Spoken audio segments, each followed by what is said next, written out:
Shalom Vraha, boa tarde para todos. Hoje estamos aqui na ONG Rabino Gloiber com a visita ilustre dos nossos queridos amigos da ONG Patrícia. Alô? A Patrícia é da Polícia Civil. E o esposo dela, Shalom Vraha, professor, fala alemão fluentemente, Mariano, físico. Muito obrigada pela visita de vocês, o meu querido esposo, aqui, Hillel Katan. Shalom Vraha. Muito obrigada, e agora vamos entrar numa aula muito interessante que não tem no nosso canal ainda, sobre o Tanar. Com vocês, nosso querido Rabino e escritor, Rabino Gloiber. Shalom Vraha. Temos aqui a ilustre presença da doutora Patrícia, do professor Mariano e da nossa diretora, do marido. Até eu estou aqui também. Oba! E o tema de hoje é Tanar. Tanar, a palavra Ta, ela vai representar a Torá, o Taf, que é a pergunta do professor Mariano. E o Tanar começa com o Ta, que é a Torá. A Torá é a profecia de Moshe Rabbeinu. Moshe Rabbeinu foi o maior de todos os profetas. Diz o Rambam, nos 13 princípios da fé judaica, que a profecia de Moshe, ela não é mudada. Hashem deu a profecia para ele, e isso é um axioma da lei judaica. Ou seja, a pessoa muda, a pessoa no futuro não vai mais assassinar, não vai mais roubar, não vai mais fazer coisa errada. A pessoa vai mudar. Mas a lei divina, teoricamente, ela não muda. Quer dizer, se a pessoa assassinasse, a pena seria tal. Se a pessoa roubasse, a pena seria tal. Quer dizer, o mundo vai mudar para melhor, mas a Torá não vai ser mudada. Então, a Torá não vai ser uma coisa aparentemente prática, porque ela não vai ser mudada e as pessoas vão mudar. E em relação a isso, o Rebbe de Gur perguntou para o Rebbe de Lubavitch como vão estudar a Torá no futuro, se a Torá fala sobre coisas que no futuro não vão existir, que já hoje já são coisas raras. Tem casos na Torá que nunca aconteceram e nunca vão acontecer, como o caso do Ben Sorero Moré, um menino que, para ele ser julgado, tem tantos critérios, que nunca aconteceu um caso desses, e no futuro já não vai mais acontecer, porque o lado impuro que causa a pessoa fazer coisas erradas não vai mais existir. Então, por que existe essa lei na Torá? Então, o Rebbe de Gur perguntou para o Rebbe, falou, não só isso, essa lei que ela nunca aconteceu e nunca vai acontecer, e outras que está escrito Machlif para Bechamot, tipo, em relação a animais que já na nossa época não são mais usados. Tem muitas leis relativas a animais que elas já não são mais leis práticas. E o Rebbe de Gur perguntou sobre uma lei da Torá que é a Machlif para Bechamor, o que troca a vaca pelo burro. Então o Rebbe falou, no futuro vai ser estudado isso da seguinte maneira: a vaca, o boi é a Gvurah, o Hamor é Chesed. Machlif para Bechamor, que a pessoa ele tem que se comportar de uma maneira Chesed. Às vezes, por causa que ele é muito Chesed, ele acaba dando uma escorregada. Aí ele tem que acionar um pouquinho da Gvurah para segurar as luzes, aumentar o receptáculo para que a luz não vaze para fora, para que não tenha a quebra dos receptáculos. Então aí ele troca a Gvurah, ele troca Chesed por Gvurah. Mas essa troca ela não pode ser na mesma proporção, quer dizer, tem que ter um pouquinho de Gvurah. 99% Chesed, mas se for 100% Chesed, os receptáculos se quebram, então tem que ter um pouquinho de Gvurah. Então nós vemos isso, um exemplo material. Começa a chover, a pessoa pede chuva e chove, chega uma hora que você tem que falar, pera um segundinho, se não dá uma paradinha, a cidade inteira afunda. Então o Rebbe falou, no futuro vão estudar a Torá, por trás de cada palavra da Torá tem um assunto espiritual oculto. E no futuro, o que vai ser estudado serão esses assuntos espirituais ocultos e não o Pshat, que é de não assassinar, de não roubar. Vão ser estudadas as forças espirituais que estão por trás disso. Dizem nossos sábios qual é a diferença da profecia de Moshe Rabbeinu e a profecia dos outros profetas. Então, como vimos, ontem nós estudamos na Gemara, depois eu escrevi isso em português, o livro do Josué, que era o profeta após Moshe Rabbeinu, ele foi escrito pelo próprio Josué, mas nesse meio tempo Josué faleceu, o Pinchas terminou de escrever o livro do Josué. O livro do Shoftim, dos juízes e de Ruth, foi escrito pelo profeta Shmuel. O profeta Shmuel escreveu o livro dos juízes e de Ruth. O profeta Shmuel também ele escreveu o livro dele próprio, o livro de Shmuel. Isso que tem Samuel 1, Samuel 2 é coisa da... Isso não é da cultura judaica. Na cultura judaica nós temos 22 livros, e se você pega na prática vai ter muito mais, por causa que eles fizeram Samuel 1, Samuel 2. Ontem, inclusive, contei para a minha diretora e para o marido uma história de como chamava, guia turístico meio analfabeto que tinha lá em Israel. Ele era um guia turístico, mas desses baratinhos. Então ele chega com o ônibus dos turistas no túmulo do profeta Samuel. E ele anuncia no microfone do ônibus, ele fala: aqui é o túmulo do profeta Samuel. Todo mundo desce e fala Tilim, estuda um pouquinho de Torá para a ascensão da alma do profeta. Voltam para o ônibus, ele chega no outro túmulo que ele não sabe de quem que é. E aí ele fala: gente, chegamos novamente no túmulo do profeta Samuel. Aí todo mundo fala: pera, mas o túmulo do profeta Samuel era lá atrás. Eu falo: não, lá era Samuel 1, aqui é Samuel 2. Então, quer dizer assim, esse negócio de Samuel 1, Samuel 2, Reis 1, Reis 2, não é da nossa religião, não é da nossa cultura, mas vocês vão ver que as editoras judaicas também usam essas definições, porque eles vendem os livros. Então, não é uma coisa contra a Torá, vamos dizer assim. Então, não é. Então, o que aconteceu na prática é que tanto a Torá, que é o Chumash, a palavra Hamesh em hebraico é 5. Chumash quer dizer os 5 livros da Torá, 5 livros de Moshe. Tanto a Torá quanto o livro dos profetas, eles não têm absolutamente nenhuma pontuação. Você não sabe onde começa a sentença, onde termina. E como a gente sabe a pontuação, cada criança judia começa a aprender a ler com 3 aninhos de idade. E a criança tem que saber ler perfeitamente. Quando chega aos 13 anos, ele tem que saber ler a Torá, o Sefer Torá, e ler para o público. E como ele vai saber onde começa a frase e onde termina a frase? Aí temos uma Massoret, como se fala Massoret em português, que vai de pai para filho, uma tradição. Essa tradição dos Te'amim. Te'amim em Yiddish, Tropalach que deve ser gotinhas, Trop, né? A Tropche. Então, os Tropalach que são os pontinhos. Esses Tropalach, esses Te'amim, Ta'amei Amikra, eles são pontinhos de música que são escritos em cima das palavras, e de acordo com a música você sabe onde começa a frase, onde termina a frase. Então começa assim: Pashta, Munach Zarka, Munach Segol, Munach Revi'i, Mapach Pashta Zakef Katon, Zakef Gadol, Merchat Ipcha, Munachat Nachta Pazer, Merchat Kfula. De acordo com o ponto, você sabe, Merchat Ipcha, Munachat Nachta, quando chega no Et Nachta, é vírgula. Você dá uma meia parada.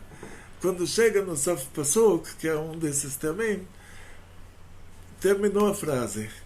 Então, o que fizeram os padres antigos? Eles contrataram um professor particular na comunidade judaica. Tinha muito judeu que sabia muita coisa e estava passando necessidades. Aí o padre falou: olha, te pago aqui pela aula particular, você me ensina a ler na Torá. E tá bom, o judeu, coitado, não tem como julgar.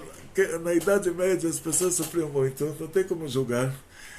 Ensinaram eles a lerem na Torá, inclusive tinham discussões na Espanha, o rei da Espanha montava uma discussão pública, tinha lá no palco, subia o padre, o rabino, e o padre, tem o Ramban, Moshe Ben Nachman, ele diz assim, isso me contou Rav Mordechai Ashkenazi, que tem uma Gemara que fala que Mashiach pode ser dos vivos ou dos mortos, contanto que esteja dentro dos critérios, que seja filho do rei Davi, do rei Salomão, e que saiba tanto a Torá quanto o rei Davi, e que influencie o povo a estudar a Torá e a cumprir os mandamentos divinos, que construa o Beit HaMikdash, e que depois disso traga todos os judeus perdidos, 10 tribos perdidas, descendentes de cristãos novos e de tudo, para a terra de Israel, e aí ele é considerado o Mashiach. E esse detalhe que precisa ser uma pessoa que estava viva antes, ou alguém que ressuscitou de repente, esse detalhe é irrelevante. Quer dizer, a Gemara fala, Mashiach pode ser tanto alguém dos vivos, tanto alguém dos mortos. Então subia lá no palco o rabino e o bispo da cidade, tinha que fazer uma discussão pública, e o bispo ia tentar provar que o JC era Mashiach, e o rabino ia refutar essa questão, e o rabino ia falar, olha, Mashiach tem que ser filho do rei Davi, e o outro era filho da mãe, não era filho do pai, e Deus não é da tribo de Judá, Deus não é descendente do rei Davi, nem do rei Salomão, então não adianta ser filho de Deus, e todo mundo é filho de Deus. Para a gente existir, tem que ter o nosso pai entra com a parte dele, a mãe entra com a avó dela, Deus coloca a alma, todo mundo que é filho de Deus, todo mundo mesmo. Então não adianta ser filho de Deus em relação a Mashiach, já desqualifica, que Mashiach tem que ser filho do rei Davi, do rei Salomão, não pode ser filho de Deus, somente não está no critério. Tem que construir o Beit HaMikdash, na época dele o Beit HaMikdash foi destruído, Mashiach tem que trazer todos os judeus para a terra de Israel, na época dele todo mundo se espalhou, usava outros argumentos, não usava esse argumento que o cara morreu, porque isso eles concordam, que ele morreu. E depois ressuscitou, eles dizem, então eles concordam que morreu, que para ressuscitar a pessoa tinha que estar morta. Então, esse argumento o rabino não usava. Aí o Ramban, ele fala, por que o rabino não usava esse argumento? Porque o padre, ele tinha estudado todas as Gemarot. Ele tinha professor particular judeu que ensinava ele Gemara. E ele ia falar, Sanedrin, página tzadek, que Mashiach vai ser dos mortos. Então, olha a situação que o nosso povo estava naquela época, que cada padre tinha um professor particular judeu, que ele sabia as Gemarot, ele discutia com o rabino Gemarot, Talmud. Então, dessa mesma maneira, eles tinham esses professores particulares de leitura na Torá. E aí eles dividiram a Torá em versículos, baseado nesses sinais de música que o professor particular ensinou para eles, então eles sabiam que aqui começava o versículo, aqui terminava, e aí eles fizeram a divisão da Torá em versículos. Isso é um trabalho que foi feito pelos europeus, não tem nada a ver com a gente, só que as editoras judaicas depois usaram isso porque não é uma coisa contra a Torá, que eles pegaram isso de nós.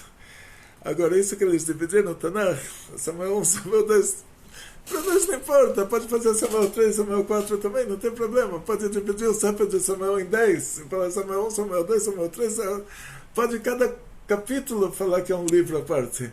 Então, essa divisão para nós não é uma idolatria. E o fato de eles terem pego o professor particular judeu, ensinado para ele a música, onde começa o versículo, onde tem o etnachtá, que é a vírgula, onde tem o Sof Pasuk, que é o ponto final, mesmo que para nós isso não está escrito no Sefer Torah, e era uma tradição de pai para filho, mas essa tradição vem desde Moshe Rabbeinu. Nossos sábios dizem que tem um ou outro versículo que não estão dentro dessa tradição, que você pode parar ele no meio, você pode escolher onde você coloca o ponto, mas a maioria dos versículos tem essa pontuação já desde a época de Moshe Rabbeinu, só que ela não foi escrita, ela foi repassada por meio da música da leitura. Então, mesmo que os judeus árabes eles leem numa leitura diferente da nossa, a leitura deles puxa mais para a música árabe, que é tipo a criança acorda naquele meio ambiente e ele se ensina para ele a música, ele já puxa para a entonação do lugar onde ele mora. E na Europa puxa para a entonação europeia, mas sempre começa no mesmo lugar, termina no mesmo lugar, quer dizer, e a vírgula é no mesmo lugar. Então, o Tanakh, a Torá, ela foi dividida em versículos dessa maneira, e para nós isso não é contra a nossa religião, então a gente também usa isso. Os profetas foram divididos também da maneira que eles dividiram, também para nós não é contra a nossa religião, então a gente também usa isso. O livro de Shmuel, ele foi escrito por Shmuel, pelo profeta Samuel, mas foi concluído por Gad e Natan Hanavi. Eram duas pessoas da época do rei Davi. Natan Hanavi era o profeta, que era o amigo do rei Davi, era o profeta da época do rei Davi. E o Gad também. O Teilim foi escrito pelo rei Davi, mas como vimos ontem, ele teve a revelação de 10 pessoas. Pessoas que já, como Adão Arishon, como Avraham Avinu e Moshe, ou pessoas que estavam na época dele também. Então, isso já é uma inspiração divina, que ele teve acesso ao Melquitzedek, que era o Shem, e Moshe, Iman, Edutun, Asaf, os 3 filhos de Korach. O livro de Jó, foi escrito por Moshe. Então, o Jó, diz o livro das reencarnações do Arizal, o Jó ele era a reencarnação do Terach. Terach era o pai de Avraham Avinu. Por causa que o Terach, ele ensinava idolatria e ele fazia muitas coisas ruins, o Jó ele passou por todos aqueles testes.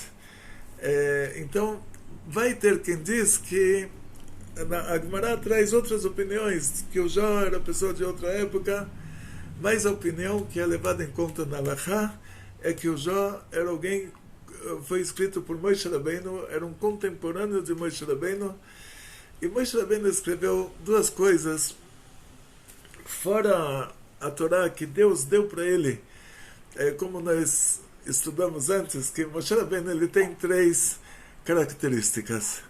Ele tem a característica que é Deus falando pela garganta de Moshe.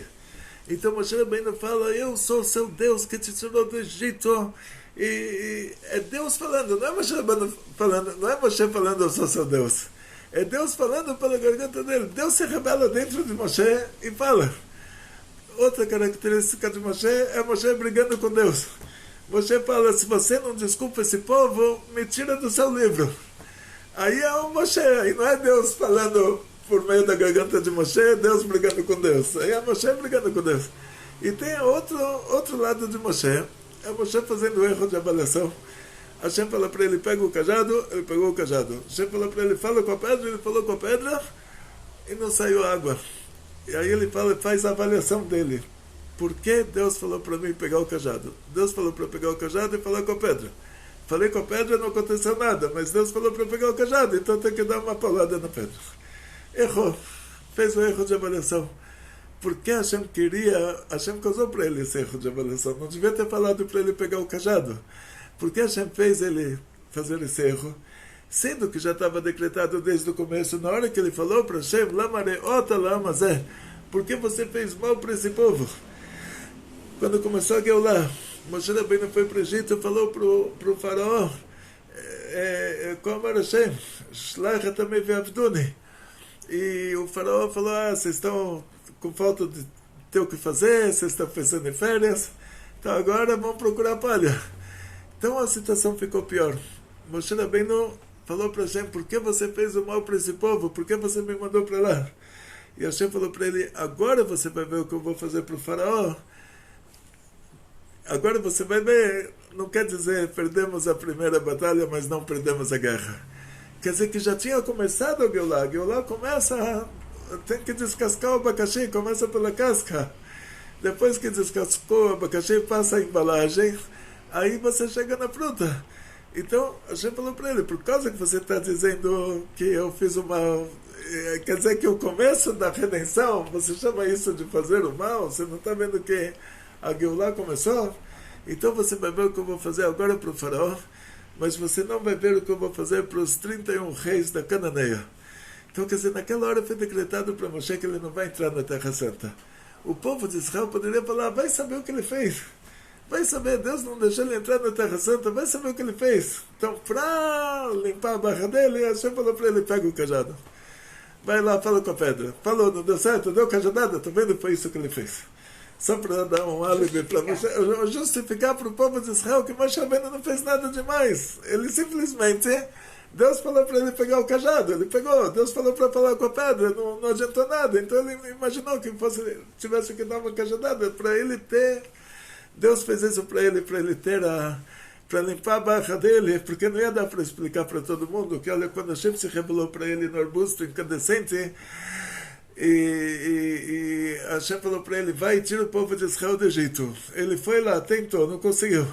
Ele achou que não conseguiu, mas a Geulah tinha começado. E ele falou para Hashem, você fez o mal para o povo? Então Hashem falou para ele, então vamos terminar o contrato. Mas não vou renovar o contrato com você, quer dizer, não vai para a próxima... A entrada de Israel vai ser por meio do Josué. Então, não tinha como explicar. Ele não pôde entrar? Por que ele não pôde entrar? Porque o motivo espiritual para isso, diz o livro das reencarnações do Arizal, ele rezou 515 rezas, pediu para Hashem, falou, você deu a Torá por meio de mim. E eu queria entrar na história como a primeira pessoa que cumpriu a Torá inteira. E não posso cumprir os mandamentos que dependem da Terra Santa, porque estou fora da Terra Santa. Então eu quero ser a primeira pessoa que cumpriu tudo. Então a Hashem falou para ele, mais do que isso eu tenho para você. E o que é esse mais do que isso? Diz o Arizal, que ele vai ser o Mashiach. Ele se reencarna como Mashiach, por isso que a Gemara fala Mashiach pode ser alguém dos mortos, que aí o Arizal fala que é o Moshe Rabbeinu, e aquela geração do deserto se reencarna, o Rebbe falou que essa geração somos nós, e aí, na época do Mashiach, todos os mandamentos divinos são cumpridos para fechar o ciclo, e aí os mortos ressuscitam depois. Então Hashem tinha para ele melhor do que aquilo, entrar na terra de Israel, cumprir os mandamentos divinos, ele já estava com 120 anos de idade e já faleceria. Então Hashem falou, não, quero que você seja Mashiach, vai ter toda a vida pela frente. Então, na prática, voltando para Moshe Rabbeinu, dizem nossos sábios, a profecia dele é chamada de Aspaklaria Meirah. Aspaklaria Meirah, esse nível de profecia é mundo de Atzilut. O que é Aspaklaria? Em aramaico tem os tipos de vidro da época antiga. Tem um cristal chamado de Zugita. Caiu um copo de cristal na Gemara em Brachot. Quebrou um copo de cristal, custava 400 us. 400 us é salário de não sei quanto tempo. Uma fortuna. E a Aspaklaria, a palavra em latim, é especulária. É o vidro. Espácula, não sei qual, o vidro, é vidro industrializado. Empresa romana que fazia vidro. Então é o vidro barato. Esse vidro barato, por que ele usa a Aspaklaria, né? Porque tinha a Aspaklaria Meirah, que era o vidro totalmente transparente. Então você via totalmente o que acontecia do outro lado, mesmo que existia uma divisória. Mas você estava vendo claramente o que estava acontecendo do outro lado. E as Aspaklaria Sheina Meirah é o vidro que você coloca em janela de banheiro para não ver a pessoa lá dentro. Tipo, é o vidro que ele já é um vidro embaçado. Meio embaçado, craquelado. Então esse vidro embaçado, você pode deduzir o que você está vendo, você pode concluir, mas você não tem como ter certeza de que o que você viu era aquilo de verdade, mas você conclui. 2 profetas tiveram revelação divina no nível de Aspaklaria Meirah, nível de Moshe Rabbeinu, nível de transparência. Quem foram eles? O próprio Moshe e o Bilam. Por que precisava do Bilam nessa história? para os povos do mundo não falarem, olha, se a gente tivesse um profeta também, nós estaríamos de boa. Aí, então Hashem falou, tá bom, vou dar para vocês um profeta também, aí vocês vão ver se é o suficiente, somente o Bilam, porque ele precisava estar no mesmo nível de visualização de Moshe Rabbeinu, Aspaklara Meirá, nível de transparência. Porque o profeta Yeshayahu, o profeta Isaías, o profeta Heskel, o profeta Ezequiel, que chama, porque eles estavam em um nível de Aspaklara She'eina Meirá, quer dizer, um nível que não tinha transparência, que era o profeta Yeshayahu, Isaías estava no nível de mundo da Briá, e os anjos que ele viu lá, a carruagem divina, eram os serafim, né? Tem um saraf, você fala, a palavra lisrof em hebraico é tacar fogo. Então, lisrof. Então, o saraf é esse anjo que ele é uma flama de fogo, né? De tanto entusiasmo, de tanto... Então, serafim é o plural, são dois. Um saraf, dois serafim. O plural masculino em hebraico é Iem. Então, o profeta Yeshayahu, o profeta Isaías, ele chegou até o nível de mundo da Briá, o nível do serafim. Então, a carruagem divina que ele viu lá, essa alusão, essa alegoria, né, é em relação a esses anjos chamados de serafim. Depois tem a carruagem do Heskel, do profeta Ezequiel, que são os anjos do mundo da Yetzirah, que eles são chamados de Chayot HaKodesh, tipo animais sagrados, uma coisa assim. Quer dizer que em relação ao serafim, eles são anjos, a diferença entre o animal e o ser humano. E depois os anjos da Yetzirah são chamados de Ufanim. Então, assim, cada profeta, ele atingiu um nível diferente, mas Moshe Rabbeinu e o Bilam foi uma pequeniníssima microprofecia, uma profecia de meia página, microprofecia. Nessa microprofecia, ele teve num nível de Aspaklara Meirá, um nível de transparência total. Somente naquela microprofecia, que ele profetizou sobre o rei Davi, sobre o Melech HaMashiach, e naquela hora ele viu transparente. Por que Hashem fez esse milagre que o Bilam tinha que ver Aspaklara Meirá em transparência, e um profeta como Isaías, como Ezequiel, viram embaçado? Tiveram que deduzir as coisas. Tem uma história com o rei Salomão. 3 comerciantes, eles fizeram um acordo entre si que o dinheiro que eles tinham, sexta-feira, antes de entrar o Shabbat, eles enterraram aquele dinheiro. O dinheiro antigamente não era de papel, né? Dava para enterrar, era moedas de ouro, moedas de prata. Eles enterraram num certo lugar, e eles se conheciam, eles sabiam que eles não eram flor que se cheira em nenhum dos 3, então eles falaram, gente, só abre isso na hora que os 3 estiverem juntos, para ver se ninguém roubou nada, e fora nós 3, ninguém mais sabe que enterramos o dinheiro nesse lugar, só nós 3 sabemos. Então, se sumir, quer dizer, um de nós 3 é o suspeito. Chegou depois do Shabbat, na hora marcada, os 3 se encontram lá, cada um vem do lado diferente, eles escavam no lugar, não tem mais nada, roubaram. Então, eles sabem que é um dos 3. Foram lá tinha o governo, começava delegacia, delegada de 10, depois tinha um delegado de 50, depois tinha um delegado de 100, Supremo Tribunal Federal, Regional, tudo. Ninguém conseguiu resolver, até que chegou no próprio rei Salomão. Aí o rei, ele falou, olha, desculpa, esse caso nem eu consigo resolver, não tenho o que fazer, o dinheiro está perdido, não tenho o que fazer, nem eu consigo resolver isso, mas já que vocês estão aqui, e vocês são comerciantes inteligentes, vocês têm que me quebrar um galho. Me fizeram uma pergunta, eu não sei o que responder, aí pelo menos me dá uma ideia. Uma menina recebeu uma proposta de casamento, e ela era uma menina jovem, virgem, e ela ficou entusiasmada, e ela se guardou, não saiu com mais ninguém, por causa da proposta de casamento que ela recebeu de um menino da outra cidade. Chegou o dia que teriam já que se encontrar para preparar o casamento, ela viajou até a cidade dele, e ela encontrou que ele não tinha internet naquela época, não tinha telefone. Ela chega lá na cidade dele, infelizmente ele tinha casado com outra. E ela se guardou, E ela falou para ele, eu vim me casar com você, agora eu estou vendo que você é um homem casado. Aí ele deu um dinheiro para ela, um dinheiraço. Ele falou, olha, isso é um presente para você me desculpar. Aí ela falou, olha, não precisa me dar esse dinheiro, eu te desculpo de qualquer maneira. Ele falou, não, mesmo assim, então fica com esse dinheiro para você ter uma lembrança de mim. Ela pegou o dinheiro, está voltando para a cidade dela, ela é atacada por bandidos. E os bandidos querem roubar o dinheiro dela, ela fala, desculpa, esse dinheiro é a única lembrança, ela contou toda a história, eu era noiva e eu me guardei, esse dinheiro é a única lembrança que eu tenho do amor da minha vida, e eu não vou dar para vocês, vocês me levam para o chefe dos bandidos aí, e estou disposto a conversar com ele. Aí levaram ela para o meio da floresta, para o chefe dos bandidos na caverna oculta, e o chefe dos bandidos se comoveu, falou para ela, olha, você tem razão, fica com esse dinheiro para você, falou para os bandidos, vocês vão escoltar ela até a porta da casa dela, para ninguém roubar ela no meio do caminho. Aí o rei Salomão pergunta para eles, me fala, quem que é o herói da história?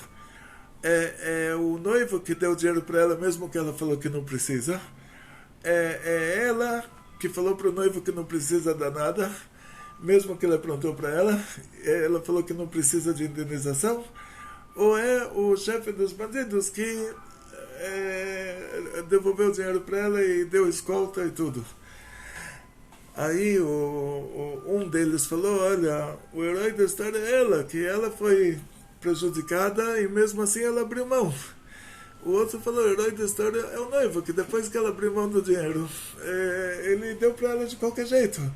O outro falou, o herói da história é o chefe dos bandidos, que o dinheiro já estava na mão dele e ele devolveu. Aí o rei Salomão falou, agora te pegaram. Agora você é ladrão. Agora te descobri. Agora você vai lá devolver para eles agora o dinheiro que você roubou. Então assim, porque do jeito que a pessoa interpreta a coisa, ele interpreta de acordo com a maldade que ele tem na cabeça dele. Sim. Então, na hora que o rei Salomão viu ele, tá lá, o mundo dele é o mundo dos bandidos, então ele imaginou que foi ele que roubou. Então, o Bilam, sendo que o Bilam era uma pessoa ruim, se Deus deixasse ele ver a profecia, as paklares Sheina Meirá, que é o vidro embaçado, ele iria interpretar do jeito dele. Por isso que no caso dele, Hashem era obrigado a deixar ele ver transparente. Enquanto que o profeta Isaías, o profeta Ezequiel, eles não precisavam dessa transparência, que a cabeça deles era pura. Então eles viam embaçado, mas interpretavam certo. E você fala, então por que Hashem não revelou para cada um na transparência? Porque para Moisés Rabbeinu não precisou, porque ele estava no nível de mundo de Atzilut. Para Bilam, Hashem fez um milagre para ele suportar isso. E os outros, cada um, até o nível que ele chegou, ele conseguiu falar a profecia dele, e eles não chegaram, não acessaram a um nível maior, mesmo que diz o livro das reencarnações do Arizal, cada um de nós pode ser como Moisés Rabbeinu. Então, por enquanto ele não acessou ao nível de Atzilut, a profecia dele foi as paklares Sheina Meirá, foi dedução de imagem vista através de um vidro embaçado. Mas se ele continuasse, ele poderia chegar ao nível de Moshe Rabbeinu, mas não chegou. Então Moshe Rabbeinu foi o maior de todos os profetas. Nenhum profeta pode adicionar um mandamento na Torá e nem extrair um mandamento da Torá. O profeta não pode nem colocar um mandamento na Torá, um mandamento a mais, e nem tirar um mandamento de Moshe Rabbeinu, porque eles não chegaram àquele nível de Moshe. Moshe Rabbeinu recebeu os mandamentos divinos. O que são esses mandamentos divinos? A Torá, ela é chamada de árvore da vida. O que é a árvore da vida? E o que é a Torá? O que é a Torá? Nós sabemos que Deus deu a Torá para o povo de Israel no Monte Sinai. O que Deus deu no Monte Sinai? O que Moshe Rabbeinu desceu depois, não era na hora que Deus deu a Torá. Moshe Rabbeinu desceu depois disso, era dia, eles subiram no 6, a entrega da Torá foi no 6 de Sivan. Moshe Rabbeinu ficou lá 40 dias, então no dia 17 de Tammuz ele desceu com os 2 cubos de pedra que Hashem tinha escrito lá os 10 mandamentos. Então o que aconteceu no dia da entrega da Torá? No dia da entrega da Torá, Hashem revelou para o povo de Israel. Está escrito que a pessoa mais simples do mundo, que é chamada de Shifra é tipo uma pessoa que o máximo que ela consegue fazer é você dar um paninho para ela limpar uma mesa. A pessoa mais simples do mundo, ela viu na entrega da Torá o que o profeta Heskel não viu na revelação da carruagem, que é a revelação dos mundos superiores. Ela viu mais do que o profeta Heskel viu.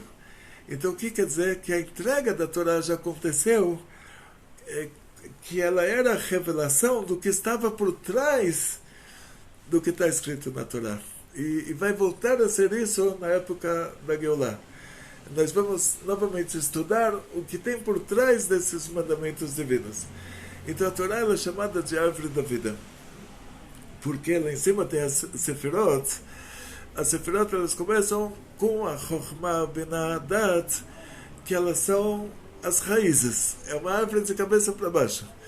Depois chega na Tiferet. A Tiferet é o tronco da árvore.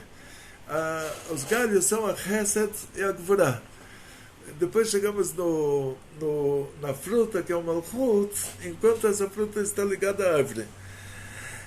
Então, a Torá, ela tem os mandamentos faça, os mandamentos não faça, que são, os mandamentos faça, a origem deles é a Chesed.